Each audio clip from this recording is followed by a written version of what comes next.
ছাত্ৰ-ছাত্ৰীসকল মই মৌচুমী তোমালোক সকলোকে জোনাক মৌচুমী ইকো ক্লাছলৈ স্বাগতম জনাইছোঁ আশা কৰোঁ তোমালোক সকলো কুশলে আছা আজি এটা টপিক লৈ আহিছোঁ আৰু সেই টপিকটোত আমি বুজিবলৈ চেষ্টা কৰিম BA second semester economics major macro ইকনমিক্সৰ ইউনিট নম্বৰ 2 ৰিয়েল জিডিপি আৰু নমিনেল জিডিপিৰ মাজৰ যিখিনি পাৰ্থক্য আছে সেই পাৰ্থক্যখিনি বুজিবলৈ চেষ্টা কৰিম মই আশা কৰোঁ আজিৰ ভিডিঅ'টোৱে তোমালোকক যথেষ্টখিনি সহায় কৰিব আৰু যদি তোমালোকে কমপ্লিট কোৰ্ছত জয়েন হ'ব বিচাৰিছা স্ক্ৰীনত যোনটো WhatsApp নাম্বাৰ দিয়া আছে তাত তুমি জয়েন হ'ব পাৰিবা বহুতে মেছেজ কৰি আছা যে কোৰ্স জয়েন হৈছে নে নিশ্চয় কোৰ্স আমাৰ ষ্টাৰ্ট হৈ গৈছে আৰু তোমালোকে ইয়াত জাস্ট তোমালোকে মেছেজ কৰিবা ঠিক আছে এতিয়া সোৱা যেতিয়া আমি নমিনেল জিডিপি আৰু ৰিয়েল জিডিপিৰ কথা কওঁ তেতিয়া এটা কথা মন কৰিবা যেটো নমিনেল জিডিপি হয় সেই নমিনেল জিডিপিত কাৰেন্ট ইয়াৰ্ছৰ যোনটো মাৰ্কেট প্ৰাইস হেতু লোৱা হয় ঠিক আছে কাৰেন্ট ইয়াৰ্সৰ মাৰ্কেট প্ৰাইসৰ যোনটো কনসেপ্ট হেতু লোৱা হয় কিন্তু যেতিয়া আমি ৰিয়েল জিডিপিৰ কথা কওঁ সেই ৰিয়েল জিডিপিত এটা স্থিৰ মাৰ্কেট ভ্যালু এটা লোৱা হয় কিন্তু সেই স্থিৰটো এনেকুৱা এটা ইয়াৰত লোৱা হ'ব যোনটো ইয়াৰত এটা ষ্টেবল ইয়াৰ যত ইনফ্লেশন বা ডিফ্লেশনৰ সিচুৱেশন নহয় তেনেকুৱা এটা স্থিৰ ইয়াৰ্ছক এটা ভিত্তি বছৰ হিচাপে লোৱা হয় ঠিক আছে so nominal GDP stands for nominal gross domestic product. So it is the total value of goods and service of a country produced in a given period measured at the current market price. Yet current market price or kotha koa hoy nominal GDP that means solito bosoror jontu dor hoy he solito bosoror bojaror dor tur kotha koa hoise but in the case of real GDP stands for the real GDP and it is the total value of a country goods and service in a given period adjusted for inflation and deflation gotike inflation deflation or adjust wa ko enikwa ta period tat lua hoy jontu sthir hisabe lua thakibo thik ase gotike ei jetu inflation or deflation or concept eto sthir hisabe thakibo gotike eto inflation deflation nothoka eta victi bosor eta victi hisabe lua hobo stable bosor thik ase next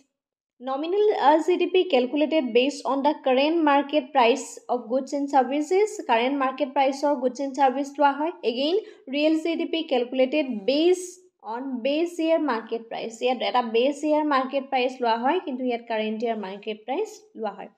Third difference to is so see here it uses the current prices without adjust inflation yet inflation or adjust nokora ko etu kotha koa hoy but it uses the constant price from the base year to remove the effect of inflation okay inflation or effect to remove kori pelai he base year tur pora jontu price hoy he price to lua hoy kintu yat kono dhonor hetkini atorwa nohoy without adjustment of inflation মানে inflation to নতৰৱাকে সেই price to লোৱা হয় next কথাটো আমি যেতিয়া nominal জিডিপিৰ কথা কওঁ so it is A short term analysis হয় আৰু হি জিডিপিৰ যেটো কম্পেয়াৰিং হয় সেই কম্পেয়াৰিং কৰে আমি এটা ফাইনান্সিয়েল মানে এটা ইয়াৰৰ লগত অন্য এটা ইয়াৰ সেইখিনি আমি কি কৰিছো তুলনা কৰি কৰি গৈ আছো ঠিক আছে কিন্তু যেতিয়া তুমি ৰিয়েল জিডিপিৰ কথা কোৱা ই এক্সামাইন কৰিব পাৰে এটা ফাইনান্সিয়েল ইয়াৰৰ লগত অন্য এটা ফাইনান্সিয়েল ইয়াৰ ঠিক আছে গতিকে ইয়াত কি হয় কিন্তু ৰিয়েল যেটো তোমাৰ নমিনেল জিডিপি থাকিব সেই নমিনেল জিডিপিৰ এটা ইয়াৰৰ জিডিপিৰ লগত তুমি অন্য এটা জিডিপি কম্পেয়াৰ কৰি গৈ থাকিব পাৰিবা ঠিক আছে কিন্তু আৰু হেতু এটা শৰ্ট টাৰ্ম কনসেপ্ট হয় কিন্তু যেতিয়া আমি ৰিয়েল জিডিপিৰ কথা কওঁ so it is a long term analysis হয় it measures the economic growth so measuring হবা তুমি এক্সামাইন কৰিব পাৰা যে ইকোনমিক গ্ৰোথ বিলাকৰ কথা নেক্সট কথাটো হৈছে it can be compared with the previous GDP আমি ইয়াত previous GDP লগতে কম্পেয়াৰ কৰিছো and it can be compared with the previous financial year এটা previous GDP আৰু previous financial year এটা ডিফাৰেন্স হয় ঠিক আছে